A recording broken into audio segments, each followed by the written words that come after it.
be the spokesperson for India, that is Bharat. Hello future leaders.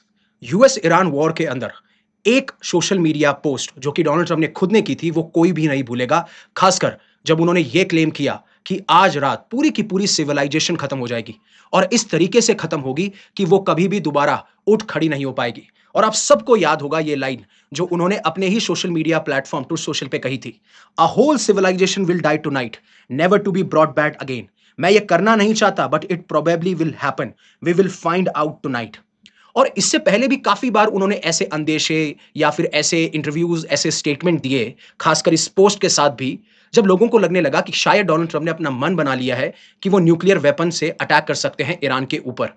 अब उस time पे अटकलें कम लग रही थी, हालांकि ठीक है, एक्सपर्ट्स बात कर रहे थे कि इसकी भी पॉसिबिलिटी हमें रखनी चाहिए, बट मैंने पहले भी पास्ट में कहा था कि इसके चांसेस बहुत कम है, बहुत मतलब बहुत ज्यादा कम है।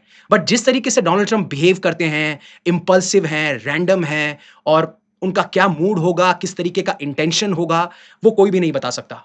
और अब शायद वो चीज़ कोई बता भी रहा है, उसके बारे में बात भी कर रहा है, क्योंकि जब ये स्टेटमेंट वो दे रहे थे, तो वो खुद अपने लेवल पे दे रहे थे और शायद लोगों को लग रहा था ठीक है, इम्पल्सिव हैं, एक थ्रेट दे रहे होंगे, एक धमकी दे रहे होंगे, जिसकी वजह से ईरान को नेगोशिएटिंग टेबल पे लाया जा सके। और ईरान जिस तरीके से काउंटर कर रहा है, रिटेलिएट कर रहा है डोनाल्ड ट्रंप को, शायद ये सिचुएशन उतनी ज़्यादा एस्केलेट ना हो। बस यहाँ तक की बात थी, लेकिन कोई रिपोर्ट नहीं आती, कोई ऑफिशियल इसके बारे में बात नहीं करता, तो सबने कहा कि ठीक है, इम्पल्सिव नेचर है और शायद ये चीज़ पॉसिबल नहीं होगी। बट अब हुआ ये है कि पहले एक वीडियो वायरल होता है ट्विटर के ऊपर, उसके बाद में 2-3 मीडिया हाउसेस रिपोर्ट्स भी पब्लिश करते हैं, जहां पे फॉर्मर या फिर एक्स सीआईए एनालिस्ट हैं, जिनका नाम है लैरी जॉनसन। लैरी जॉनसन ने यह कहा कि सैटरडे को व्हाइट हाउस के अंदर एक इमरजेंसी मीटिंग होती है और वहां पे डोनाल्ड ट्रंप न्यूक्लियर कोड्स का इस्तेमाल करने वाले थे। यानी कि डोनाल्ड ट्रंप पूरा मन बना चुके थे कि जो ऑथराइजेशन चाहिए कि हम न्यूक्लियर वेपन से अटैक कर सके ईरान के ऊपर, डोनाल्ड ट्रंप बेहद नजदीक थे। बट उसको फिर रोका किसने? और इन्होंने ये बताया इस इंटरव्यू के दौरान या फिर इस वायरल क्लिप के दौरान, जहां पे वो एक पॉडकास्ट दे रहे थे। अब बात करेंगे कि इसके इंटरव्यू वायरल होने के बाद में कैसे कमेंट्स आए, कैसे ओपिनियंस आए, बट एक बार के लिए मैं आपको एक वीडियो क्लिप दिखाना चाहूंगा। Have a look at this. They recognize they've got some problems and got to try to deal with it. And then there was a report out that they had an emergency meeting Saturday night. And apparently, well, one report coming out of that meeting at the White House is that Trump wanted to use the nuclear codes, and General Dan Kane stood up and said no. He invoked his privilege as the head of the military, so to speak. It was apparently quite a blow up. There are pictures of Kane coming out of that meeting with his head down to the ground. So, you know, there's some very, very bizarre things going on in DC. अब आपने ये video clip देख ली होगी, जहां पे साफ साफ एक शॉकिंग क्लेम दिया गया कि एक इमरजेंसी मीटिंग हुई, जहां पे ये क्लेम किया जा रहा था कि ट्रंप बिल्कुल मन बना चुके थे कि वो न्यूक्लियर कोड्स का इस्तेमाल करेंगे। बट इस टाइम पे जो 22 नहीं, वेट, आई विल स्टार्ट।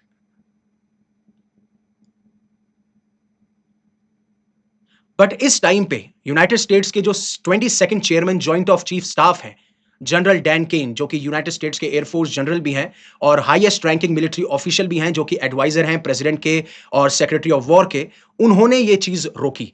अगर वो इंटरवीन नहीं करते तो ये न्यूक्लियर कोड्स का इस्तेमाल हो सकता था।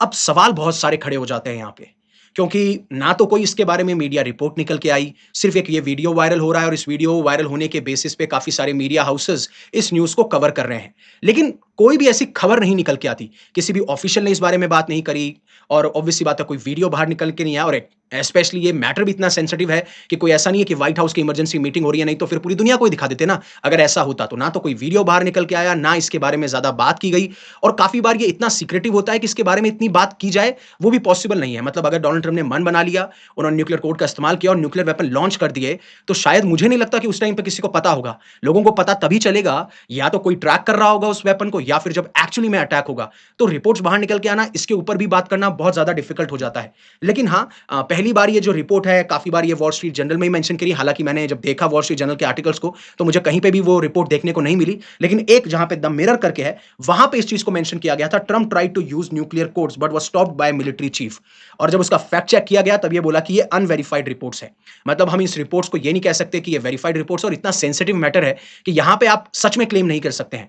आप बस ये कह सकते हैं कि हाँ, अगर farmer CIA analyst Larry Johnson इसके बारे में बात कर रहे हैं, तो हो सकता है कुछ वजन हो। लेकिन वहीं पे काफ़ी बार ये भी सवाल खड़े होते हैं कि जब भी ऐसे कॉन्फ्लिक्ट आते हैं, ऐसे वॉर आते हैं, काफ़ी इंडिविजुअल्स कैमरे के सामने होता क्या है कि ऐसी चीज़ों के बारे में कमेंट कर देते हैं जो शायद एक्चुअली में हुई भी ना हो। और यही चीज़ है, क्योंकि अगर आप जाके देखेंगे तो पेंटागन के अंदर सैटरडे को कोई इमरजेंसी मीटिंग हुई नहीं है। और जब भी आप कोई वॉर है, कॉन्फ्लिक्ट है, तो एक्सपर्ट्स के कमेंट के बारे में बात की जाती है कि क्या सोच है, क्या नहीं है। और काफ़ी बार इस वजह से जिन लोगों के शायद वो जब सरकार के साथ काम कर रहे थे, उतने ज़्यादा फेमस नहीं हुए, तो ऐसे कमेंट देके फेमस हो जाते हैं। लेकिन इनकी क्रेडिबिलिटी इतनी भारी होती है कि हम इनके ऊपर सवाल भी नहीं खड़े करते। लेकिन आप मुझे एक बात बताइए कि क्या आपने कभी सोचा है कि यूनाइटेड स्टेट्स का जो ये न्यूक्लियर वेपन अटैक है या न्यूक्लियर वेपन को लॉन्च करना, उसके पीछे प्रोसेस क्या रहती है? मैं उस प्रोसेस को बताऊंगा, बहुत ही इंटरेस्टिंग प्रोसेस है। बट उससे पहले अनअकैडमी आपके लिए लेके आया है सिविल सर्विसेज डे पे एक बहुत ही बेहतरीन ऑफर, बहुत ही बेहतरीन सब्सक्रिप्शन, जिसमें हम आपको लोएस्ट प्राइस ऑफर प्रोवाइड कर रहे हैं। 16,999 में फ्लैट 60% ऑफ मिल रहा है आपको, फ्री एक्सटेंशन मिल सकता है अप टू 6 मंथ्स, और ऑफर अभी 72 घंटे तक है, उसके बाद में ये खत्म हो जाएगा। आप ईएमआई पे भी परचेस कर सकते हो, डिस्क्रिप्शन में आपको लिंक मिल जाएगा। अब आपको एक बार के लिए यूनाइटेड स्टेट्स की न्यूक्लियर सिस्टम को समझना पड़ेगा। अब यूनाइटेड स्टेट्स का जो न्यूक्लियर सिस्टम है ना, वो डिजाइन किया गया है एक कोर टेंशन के आसपास। कैसे? मान लीजिए किसी नेशन ने यूनाइटेड स्टेट्स के ऊपर अटैक कर दिया, या लॉन्च कर दिया, या न्यूक्लियर वेपन का लॉन्च कर दिया, या फिर कोई भी अटैक हमें देखने को मिलता है, तो उसका रिस्पॉन्ड उन्हें जल्दी से जल्दी देना होगा। और दूसरा, उन्हें यह भी इंश्योर करना है कि कहीं वो एक्सीडेंटली या इलीगली ऐसा लॉन्च ना कर दे। और इन दोनों चीजों को बैलेंस करने के आसपास ही पूरा का पूरा यूनाइटेड स्टेट्स का जो न्यूक्लियर सिस्टम है, उसको डिजाइन किया गया। बट अथॉरिटी किसके पास है? आपका सवाल यही होगा कि एक्चुअली में अथॉरिटी किसके पास है। अब जहां तक आप ये कांग्रेस के अंदर जितने भी लोगों ने टेस्टिमोनी दी है, या फिर कोई एकेडमिक एक्सपर्ट है, वो साफ साफ ये कहते हैं कि यूनाइटेड स्टेट्स के प्रेसिडेंट ही खाली ऐसे अकेले इंसान हैं, या फिर उन्हीं के पास में सोल अथॉरिटी है कि वो अलाउ कर सकते हैं कि हम इस देश के ऊपर न्यूक्लियर अटैक करेंगे। ना कांग्रेस के पास में है, ना आर्मी के पास में है, और ना ही किसी और के पास में है। हाँ, वो सलाह ले सकते हैं, वो डिस्कशन कर सकते हैं। लेकिन अगर डोनाल्ड ट्रंप ने या फिर किसी भी यूनाइटेड स्टेट्स के प्रेसिडेंट ने यह डिसाइड कर लिया कि मैं अब न्यूक्लियर वेपन का अटैक करूंगा, तो उन्हें रोकने वाला कोई नहीं है। जितनी भी टेस्टिमोनीज दी गई हैं, या जो भी रिसर्च अभी तक एक्सपर्ट्स बताते हैं, और ये यूएस पॉलिसी कोल्ड वॉर से ही हमें देखने को मिलती है, और ये 24/7 एक्टिव रहती है, हर दिन और पूरे सप्ताह। मतलब हर दिन आपको ये एक्टिव देखने को मिलेगी, जिसमें चाहे से प्रेसिडेंट ट्रैवल कर रहे हों, या फिर सो रहे हों, या फिर वो इस हालत में भी ना हो, तब भी ये जो यूएस है न्यूक्लियर वेपन अटैक कर सकता है। बट इसमें भी काफी सारे इंटरेस्टिंग पहलू हैं। फॉर एग्जाम्पल, आपने हमेशा देखा होगा प्रेसिडेंट के पास में एक मिलिट्री ऑफिशियल होगा, और उस मिलिट्री ऑफिशियल एक ब्लैक ब्रीफ केस होल्ड कर रहा होगा, और उसे कहते हैं प्रेसिडेंशियल इमरजेंसी सैचल, जिसे निकनेम या फिर यूनिवर्सली न्यूक्लियर फुटबॉल के तौर पे भी जाना जाता है।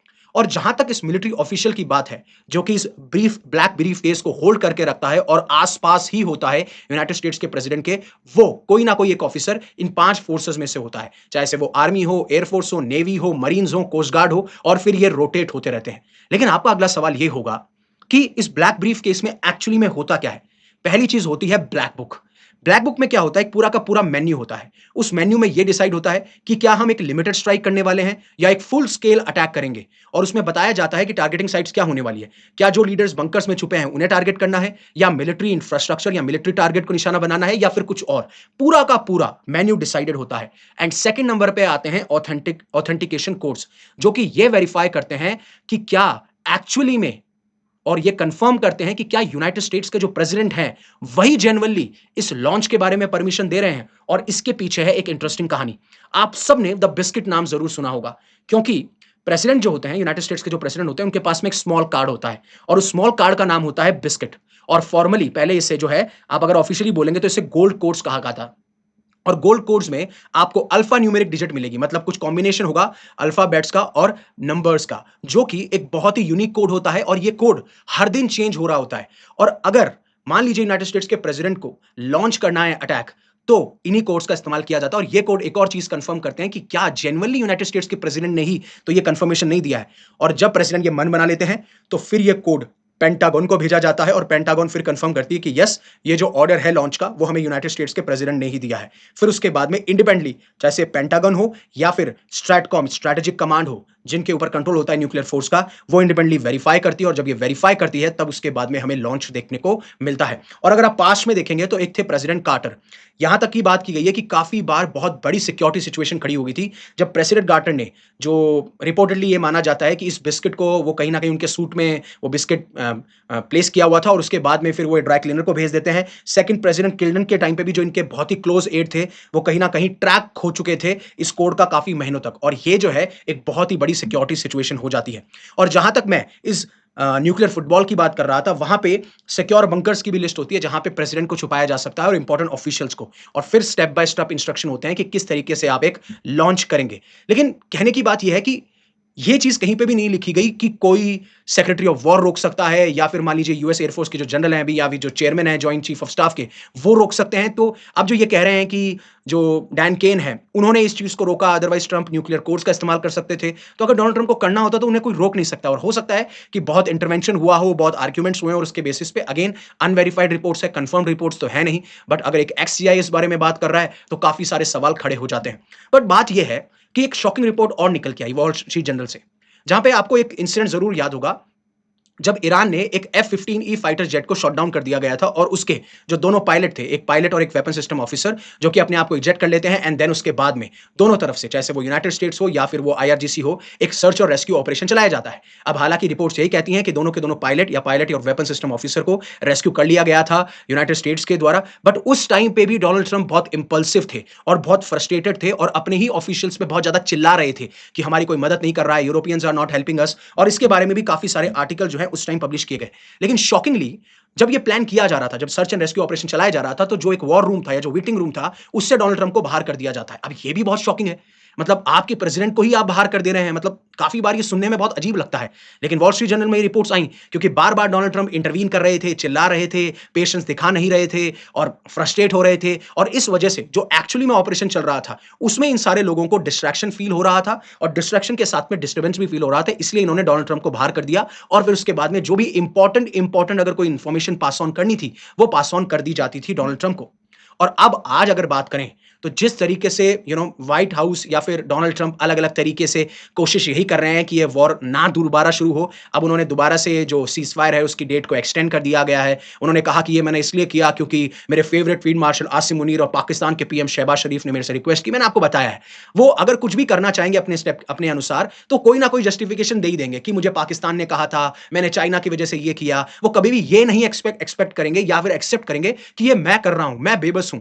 वो चीज कभी एक्सेप्ट नहीं करने वाले। और अब ये कंफर्म भी कर दिया है व्हाइट हाउस ने कि जो जेडी वांस जाने वाले थे पाकिस्तान की विजिट पे, जहां पे हमें सेकंड सीजफायर नेगोशिएशन देखने को मिल रहा था, वो अब नहीं होने वाला है। और इसके ऊपर फिर मेहदी मोहम्मदी जो कि सीनियर मिलिट्री एडवाइजर हैं और इवन एडवाइजर हैं ईरान के जो पार्लियामेंट स्पीकर है मोहम्मद गबिलफ, उनके भी उन्होंने कहा कि ये जो ट्रम्प ने सीजफायर एक्सटेंड किया है ये कोई काम का नहीं है, इट्स नथिंग। लूजिंग साइड जो है कभी भी ये नहीं बताएगी कि हमारे ये टर्म्स हैं, हमारे ये कंडीशंस हैं और इस तरीके की सिचुएशन में। और जो अभी नेवल ब्लॉकेड लगा रखा है ये एक तरीके का आप ये मान लीजिए हम पे अभी भी बॉम्बिंग हो रही है और हम उसी तरीके से रिप्लाई देंगे। और जहां तक बात रही इस एक्सटेंशन की, तो इनका मानना यह है कि डोनाल्ड ट्रंप बस टाइम बाय कर रहे हैं जिससे वो एक सरप्राइज अटैक कर सके ईरान के ऊपर, और यही सारी सिचुएशन हमें देखने को मिलती है। बट इस पूरी सिचुएशन से एक चीज अब साफ साफ दिख रही है कि अब ये जो वॉर है ये चलती रहेगी, लेकिन इसका अगर आप सिचुएशन बोले या इसको एक नाम देना चाहें तो मैं इसे फ्रोजन कॉन्फ्लिक्ट का नाम दूंगा। फ्रोजन कॉन्फ्लिक्ट का मतलब होता है कि आपको बिग स्केल पे वॉर भी नहीं देखने को मिल रही और ना ही आपको पीस देखने को मिल रहा है। छुटपुट इंसिडेंट आपको देखने को मिल जाएंगे।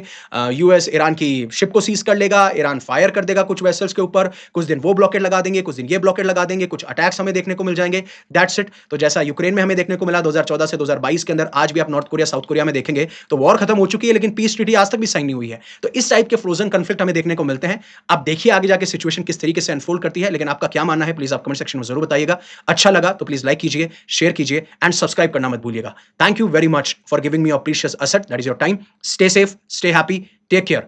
जय हिंद, जय Bharat, and always remember one thing, live in such a way that universe will be proud of you.